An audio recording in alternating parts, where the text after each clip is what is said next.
Advertising is a source of communication which is used to promote a product or a service.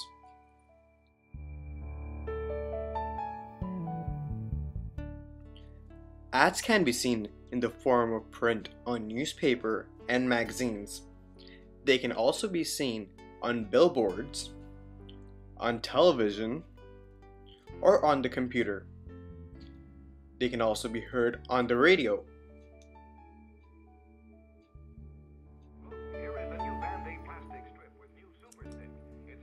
The practice of television commercials began in the late 1940s, and it has changed a lot over time.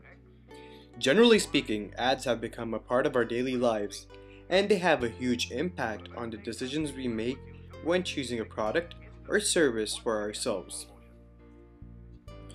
Ads grow in our societies, and we also tend to believe them even though they're not always true. In most cases, they lie to us.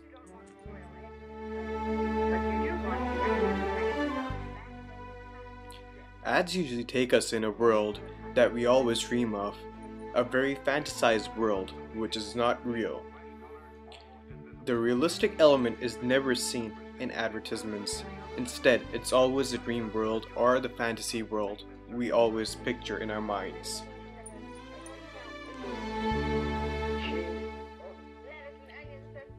Ads usually grow in our societies. They not only have a huge impact on us personally, but they also have a huge impact on our society and our culture. They educate us about the latest fashions and styles, and we tend to depend on advertisements to find out what's in and what's out of fashion. Though advertising is a form of communication, it could also be considered a form of capitalism. Or maybe we could also say capitalism speaking to us. Our lives are mainly controlled by capitalism because it makes decisions for us, and since it has a huge impact on our lives, we tend to live in a capitalist society.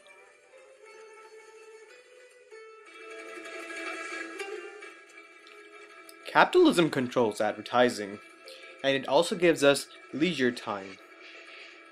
The big corporate companies have created a monopoly to keep us and our society hooked onto their services and their products. They try to create extra needs for us, so that even if we want, we may not be able to abandon their services or their products.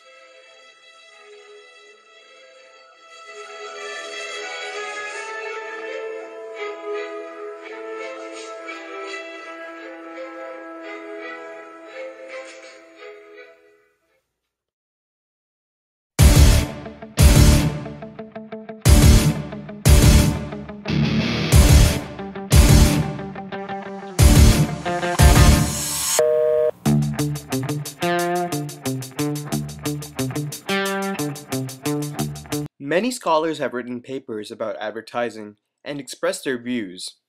Some have been positive, and some have also been negative. Some have been feminist perspectives. A lot of scholars have talked about the representation of women in advertising. Generally speaking, gender plays a big role in advertising. According to Sajali, who is a feminist, the representation of women in advertising is very vulgar. She also mentions that gender relationships in advertising are not true or false representations of real gender relations. She also mentions that through advertising, questions of sex and gender have been elevated to a privileged position in our cultural discourse.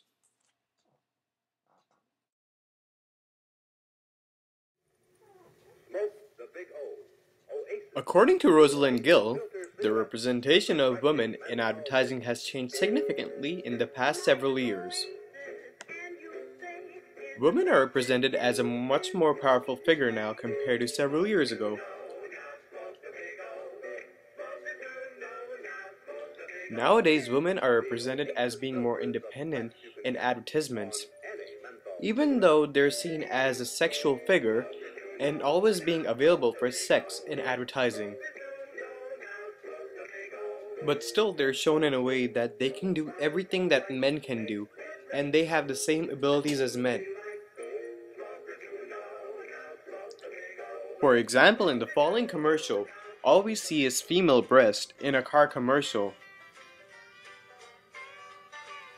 And according to the car company, they're presenting the new frontline suspension by showing female breast in this commercial.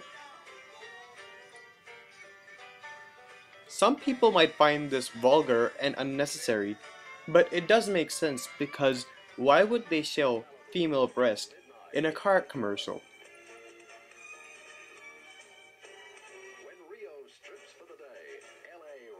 Generally speaking, advertisements do not have much of an effect on conservatives. Instead, liberals are easily affected by advertisements.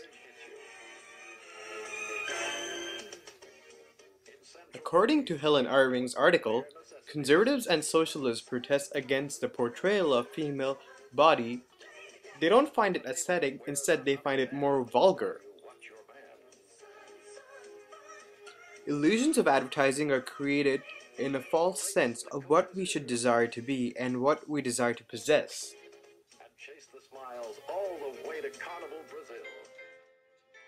According to Douglas Kellner and John Harm, the objective of advertising is to meet our needs.